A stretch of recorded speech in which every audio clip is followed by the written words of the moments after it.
Assalamualaikum warahmatullahi wabarakatuh. Jumpa lagi di podcast cerita horor. Pada kesempatan video kali ini, saya akan membawakan cerita dari pemilik akun Twitternya Bristory dengan judul Hantu di Perkantoran Jakarta. Sebelum memasuki ke cerita, jangan lupa subscribe, nyalakan lonceng notifikasi, dan share video ini ke teman-teman kalian. Seperti apa ceritanya? Mari kita simak sama-sama. Di tengah riuh bisingnya Jakarta, terselip banyak pekerjaan berjibaku mencari nafkah. Seringkali harus melawan keadaan, menghadapi ketakutan karena terjebak di satu sudut kantor yang menyeramkan. Dua orang teman akan bercerita pengalaman seramnya di sini, di Bristory.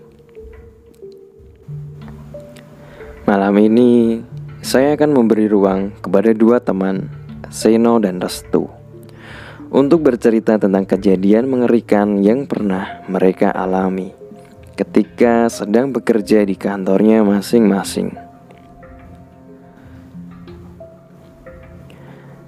Aku Seno, berkantor di bilangan Jalan Tendean, Jakarta. Peristiwa yang akan aku ceritakan ini terjadi sekitar tahun 2018 yang lalu. Di satu malam pada hari kerja. Val, aku sholat dulu ya. Kamu belum mau balik kan? Tanyaku kepada Valdi yang duduk persis di depan, namun memunggungi.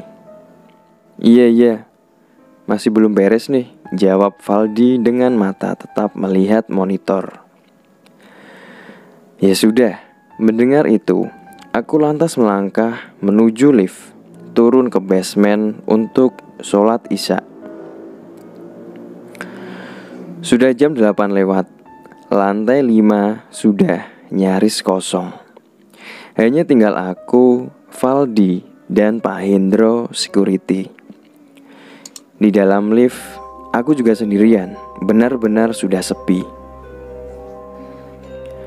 Kantorku ya begini, jam 6 sore hampir seluruh karyawan sudah pulang. Kecuali yang memang masih ada pekerjaan yang harus diselesaikan, seperti aku dan Valdi kali ini. Lantai lainnya juga begitu, sudah sepi semua. Aku tahu, karena lift yang aku tumpangi langsung meluncur turun ke basement tanpa berhenti. Sesampainya di bawah, aku langsung menuju musola, berwudu lalu sholat isya. Sama juga, musola juga sudah sepi, sama sekali gak ada orang. Setelah selesai sholat, aku merebahkan tubuh sebentar, meluruskan tulang punggung dan melemaskan otot yang kaku karena seharian bekerja. Gak lama, mungkin hanya setengah jam saja di musola. Sedikit lagi jam 9, aku lalu bergegas kembali ke meja untuk menyelesaikan pekerjaan. Sama situasinya seperti turun tadi. Ketika naik pun suasana sangat sepi, tambah semakin sepi. Gerakan lift ke atas menimbulkan suara yang bila siang hari gak akan kedengeran. Tanpa hambatan, aku langsung sampai di lantai 5. Keluar dari lift, aku berpapasan dengan Pak Hendro. Mas Seno, gantian saya sholat dulu sebentar ya, begitu katanya. Iya Pak, silahkan, jawabku. Kemudian aku masuk ruangan. Ruanganku ini cukup besar dan lapang. Ruang kerja untuk sekitar 30 orang. Ruang besar yang bentuknya memanjang, dipenuhi oleh meja-meja kerja dan komputer. Ketika aku sudah di dalam, sebagian lampu sudah mati. Hanya 2 atau 3 lampu yang masih menyala. Ruangan menjadi redup. Aku juga melihat Valdi masih duduk di kursinya, tapi dalam posisi menunduk. Kami berdua duduk di paling pojok ruangan. Mejaku berjarak 2 meja di belakang Valdi. Mejaku juga tepat berada di depan ruang meeting. Ruangan berdinding kaca. Dengan begitu, aku bisa melihat ke dalam dengan leluasa. Walaupun sudah gelap, tapi aku masih bisa melihat ke dalam ruangan meeting dengan bantuan sedikit cahaya dari luar. Dan juga pintunya terbuka pula. Belum beres, Val? Tanyaku ketika sedang persis lewat di samping meja Valdi yang sedang menundukkan kepala di atas kedua belah tangannya di atas meja. Valdi gak menjawab. Sepertinya dia lagi istirahat sebentar. Begitu pikirku dalam hati. Aku lalu duduk dan kembali melanjutkan pekerjaan. Gak berani menegur Valdi lagi, karena sepertinya dia kecapean sampai tertidur di mejanya. Setelah itu aku benar-benar larut, konsentrasi dan fokus menyelesaikan laporan yang harus diserahkan besok pagi. Kemudian sekitar jam 9:30, konsentrasiku pecah ketika tiba-tiba terdengar suara pintu lift terbuka. Gak lama muncul Pak Hendro di pintu ujung ruangan. "Aman Mas Eno?" Pak Hendro, kirain siapa Pak? "Aman Pak, aman," jawabku. "Mas, saya ke pos bawah dulu sebentar ya, nanti balik lagi," ucapnya. "Oke Pak, kami sebentar lagi pulang kok," jawabku lagi. Percakapan selesai, lalu Pak Hendro masuk lift dan turun menuju basement. Kembali aku dan Valdi sendirian di lantai ini. Cuma aku sendirian deng, karena sejak tadi Valdi tertidur di mejanya. Ya sudah, aku lanjut kerja. Gak terasa sudah jam 10 lewat. Sudah larut. Tapi untunglah pekerjaanku sudah selesai semua. Setelah meregangkan badan sebentar, aku mulai membereskan meja dan barang-barang, bersiap untuk pulang. Sementara itu, Valdi masih saja tidur di mejanya. "Val, balik yuk, udah beres nih," aku coba membangunkannya. Tapi Valdi tetap bergeming, gak bergerak. Sepertinya nyenyak sekali tidurnya. Ya sudah, aku lanjut beberes, berniat akan membangunkannya nanti setelahnya. Setelah selesai beberes, ketika baru berniat untuk berdiri lalu mendekati Valdi, tiba-tiba ponselku berbunyi. Ada pesan WhatsApp masuk. Tentu saja, aku lebih memilih untuk membuka ponselku dulu sebelum pergi meninggalkan meja. Benar, ada pesan masuk. Lalu aku membacanya. Kemudian aku terdiam, termenung sebentar, coba mencerna pesan WhatsApp yang baru saja selesai aku baca. Jantung mulai berdegup kencang. Aku terdiam duduk bersandar, bingung harus berbuat apa. Pesan itu ternyata dikirim oleh Valdi. Isi pesannya adalah, "Bro, kamu masih di kantor kan? Komputerku udah mati belum sih? Tadi aku buru-buru banget pulangnya, sampai lupa udah matiin komputer apa belum. Kalau masih hidup, tolong matiin ya." Begitu isinya. Sambil tangan gemetaran, aku lantas menjawab pesan WhatsApp itu. "Komputermu? Monitornya udah mati sih Val. Emang kamu cabut kapan sih? Kok aku gak tahu?" tanya aku. "Aku balik pas kamu ke musola tadi. Biniku nelpon nyuruh pulang cepetan. Kenapa emangnya?" Aku gak menjawab lagi, lalu perlahan memasukkan ponsel ke dalam tas. Ternyata Valdi sudah pulang, meninggalkan kantor sejak jam 8. Lantas, siapa yang sedang duduk menunduk di mejanya dari tadi? Laki-laki itu mengenakan kemeja putih, persis seperti yang dikenakan oleh Valdi tadi. Posisinya menunduk seperti tertidur. Di tengah ketakutan, tiba-tiba terdengar lagi suara lift terbuka. Aku menatap pintu ruangan di kejauhan. siapa yang datang? Pak Hendro kah? Semoga benar dia. Beberapa belas detik setelah suara lift, akhirnya aku melihat sosok yang sepertinya baru saja keluar dari dalam lift. Ternyata bukan Pak Hendro security, tapi orang lain. Langkah mereka perlahan masuk ke ruangan tempatku berada. Mereka jadi bukan hanya satu orang, tapi ada beberapa. Aku yang berada di paling sudut belakang ruangan hanya bisa diam sambil terus memperhatikan. Siapakah mereka yang sedang melangkah masuk ruangan? Setelah aku perhatikan lebih seksama lagi, ternyata mereka 3 orang, 2 laki-laki dan 1 perempuan. Semuanya berpakaian layaknya pekerja kantoran. Yang laki-laki mengenakan kemeja putih dan berdasi, yang perempuan mengenakan jas berwarna gelap. Aku masih belum bisa melihat wajah mereka dengan jelas karena lampu ruangan sudah redup. Tapi satu yang pasti, mereka berjalan ke arahku menuju ke mejaku. Langkah mereka sangat pelan, berjalan terus mendekat. Aku sama sekali gak bisa berbuat apa-apa, karena kalaupun mau melarikan diri keluar ruangan, aku harus melewati mereka. Harus berpapasan dengan sosok-sosok misterius itu. Sosok yang aku sangat yakin kalau bukan manusia. Benar, ketika sudah mendekat dan makin mendekat lagi, akhirnya aku dapat melihat wajah mereka satu persatu. Laki-laki yang berjalan paling depan terlihat berumur sekitar 50 tahun, berkumis, dengan rambut nyaris tertutup uban seluruhnya. Laki-laki kedua lebih muda, lebih kurus, sedangkan yang perempuan rambut panjang berwarna gelap. Namun, aku melihat ada kesamaan di antara mereka bertiga. Mereka tersenyum di atas wajah pucatnya. Wajah-wajah yang sama sekali aku gak mengenalinya. Sangat mengerikan.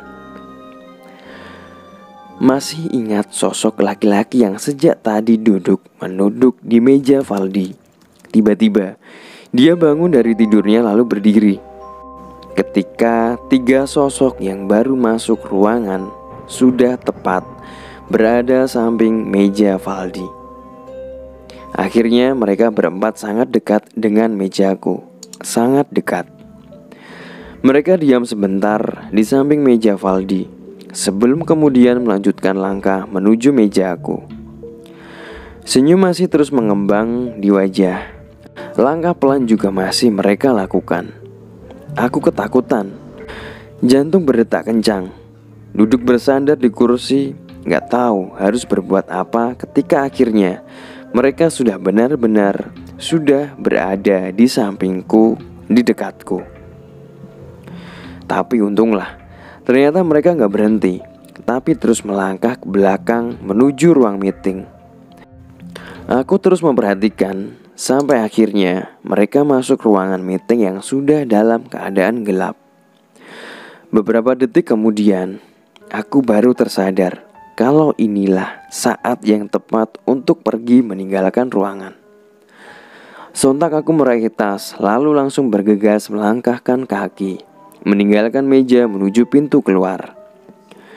Belum juga sampai pintu, tapi rasa penasaran masih memenuhi isi kepala. Lalu aku menoleh ke belakang, ke ruang meeting. Ternyata ruang meeting kosong, sosok-sosok hantu itu gak kelihatan sama sekali. Semakin cepat aku melangkah keluar ruangan, menuju lift, turun ke lantai dasar. Di basement, aku bertemu dengan Pak Hendro. Iya mas, Valdi kan sudah pulang. Pas tadi Mas Seno turun sholat, makanya saya bingung. Kok tumben-tumbenan Mas Seno mau kerja sendirian sampai malam? Begitu kata Pak Hendro ketika aku menanyakan tentang Valdi. Setelah kejadian itu, aku gak pernah mau lagi lembur sampai larut malam. Cerita selanjutnya. Aku Restu, wanita pekerja yang berkantor di wilayah Menteng, gak jauh dari Taman Menteng. Aku bekerja di perusahaan yang bergerak di bidang telekomunikasi ini sejak tahun 2013. Kantorku nggak berbentuk gedung bertingkat seperti perkantoran pada umumnya, tapi rumah besar 2 lantai dan memiliki basement sebagai tempat parkir. Walaupun bentuknya rumah, tapi termasuk bangunan yang sangat besar, luas tanahnya juga besar. Ada 2 bangunan utama sebagai kantor. Dua-duanya berukuran besar. Dua-duanya tersendiri dari 2 lantai. Tapi hanya bangunan pertama yang memiliki basement. Bangunan pertama sudah berbentuk bangunan modern, sudah dipagar. Sedangkan bangunan kedua masih berbentuk gedung tua, tapi masih kelihatan kokoh. Bangunan kedua ini agak menyeramkan. Ruanganku berada di bangunan pertama. Apabila harus menuju ke bangunan 2, kami harus berjalan kaki melalui basement, menyusurinya dari depan sampai ujung belakang. Baru kemudian naik tangga menuju gedung 2. Cukup jauh jalan yang harus ditempuh dan juga cukup seram. Aku paling malas kalau harus mengunjungi ruang accounting. Kenapa? Yang pertama, ruang accounting berada di gedung kedua dan paling ujung. Untuk ke sana, aku harus melewati basement gedung 1. Kemudian di gedung 2, harus melewati lorong bawah yang di atasnya ada gudang. Lorong ini sudah cukup menakutkan walaupun hari masih siang. Kedua, menuju ruang accounting ini harus melewati banyak ruang kosong, seperti gudang yang jarang dibuka pintunya. Agak menakutkan, begitulah. Waktu awal-awal kerja, aku seringkali mendengar cerita dari teman kantor mengenai keangkeran gedung kantor ini. Bermacam cerita, ada yang menurutku biasa aja, ada yang sangat menyeramkan juga. Tapi, setelah aku coba simpulkan, ternyata ada benang merah di semua cerita dari teman-temanku itu. Ada satu kesamaan dari yang mereka ceritakan. Nyaris semuanya pernah melihat atau minimal merasakan kehadiran sosok-sosok perempuan berambut panjang, namun warna pakaiannya berubah-ubah. Kadang merah, kadang putih. Ada juga beberapa teman yang pernah melihat sosok ini sedang mengenakan topi khas perawat di kepalanya. Perawat, iya perawat. Waktu itu, setelah hampir 1 tahun bekerja, sama sekali aku belum pernah merasakan hal-hal seram seperti yang dialami oleh beberapa teman. Apalagi melihat sosok hantu perawat perempuan, belum pernah. Sampai akhirnya, seiring berjalannya waktu dan load pekerjaan semakin banyak, aku jadi seringkali harus kerja lembur sampai malam. Atau malah harus datang pagi-pagi sekali sampai kantor. Akhirnya aku merasakan dan mengalami semua kejadian seram di kantorku di bilangan Menteng. Aku lupa waktu itu hari apa, tapi ingat sekali kalau jam 6 pagi aku sudah sampai di kantor. Sudah duduk di mejaku di lantai 2 gedung 1. Kenapa masih pagi banget sudah di kantor? Karena aku harus mempersiapkan barang yang akan dibawa kurir untuk diantarkan ke beberapa kantor cabang. Setelah sudah 1 tahun bekerja, ini menjadi kegiatan rutinku beberapa kali dalam 1 minggu. Memang, ada security 24 jam yang menjaga kantor, tapi mereka gak bisa menemaniku di lantai 2 karena harus standby di pos jaga gerbang kantor. Maka dari itulah, jam 6 pagi, aku benar-benar sendirian di dalam gedung 1. Office boy, kemana? Mereka baru akan datang jam 7. Pagi pak, ucapku ke Pak Oji yang sedang berjaga di pos security depan. Pagi Pak Restu, wah pagi amat nih tumben, begitu katanya.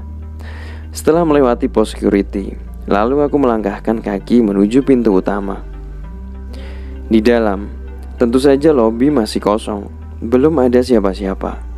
Setelahnya aku melangkah menuju tangga ke lantai 2. Dalam perjalanan menuju tangga, Aku harus melewati lorong panjang yang kanan kirinya ada ruang kerja staf lantai 1. Ruangannya luas berdinding kaca sehingga aku dapat melihat ke dalam dengan jelas.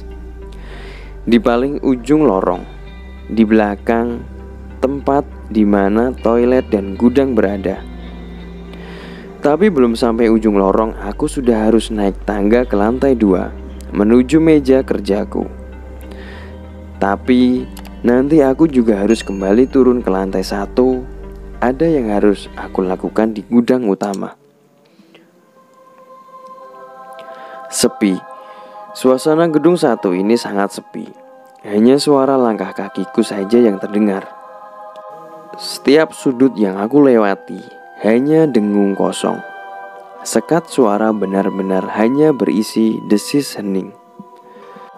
Aku belum merasakan keanehan apa-apa.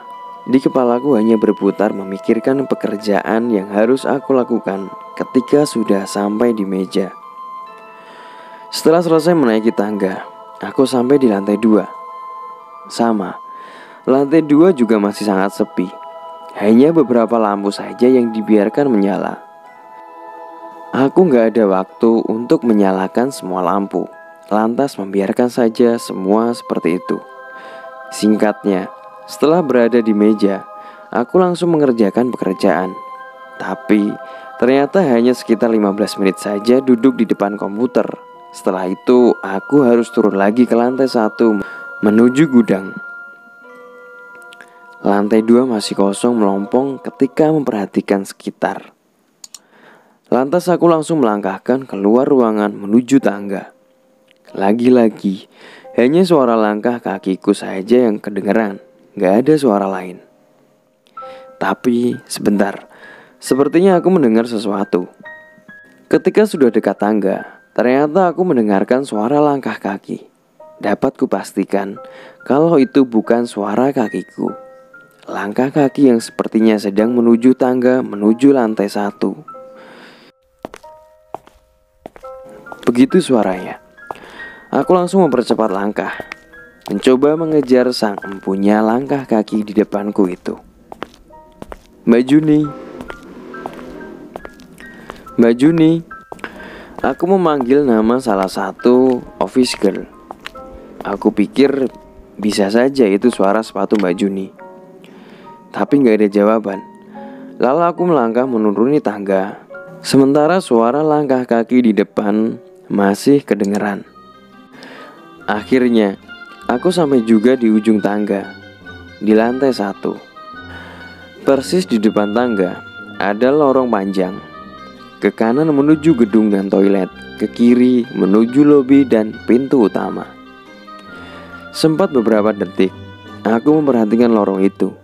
Ke kanan dan ke kiri, kosong sama sekali gak ada siapa-siapa. Suara langkah kaki yang tadi pun gak kedengaran lagi. Ya sudah. Aku lalu melangkah menuju gudang di belakang. Panjang lorong yang harus aku tempuh untuk mencapai gudang sekitar 20-25 meter. Cukup jauh, tapi mau gak mau harus menyusurinya walaupun gelap.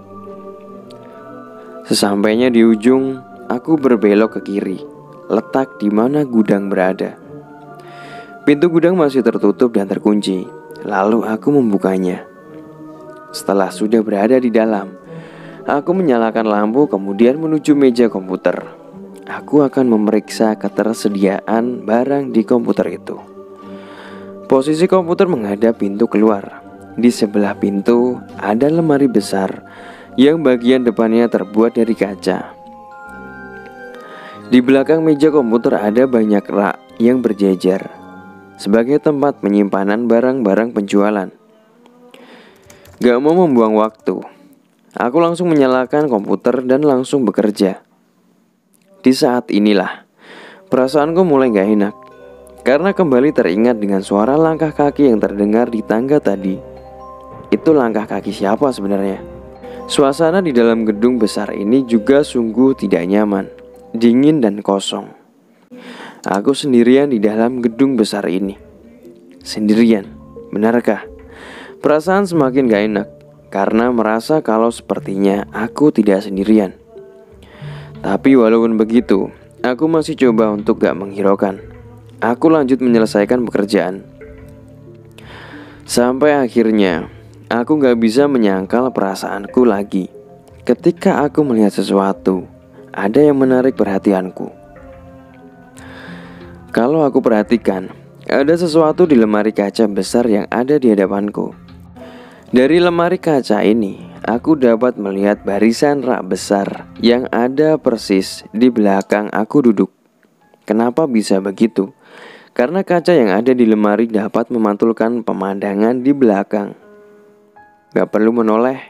Dari pantulan lemari kaca, aku dapat melihat kalau ternyata ada sosok yang sedang berdiri memperhatikan.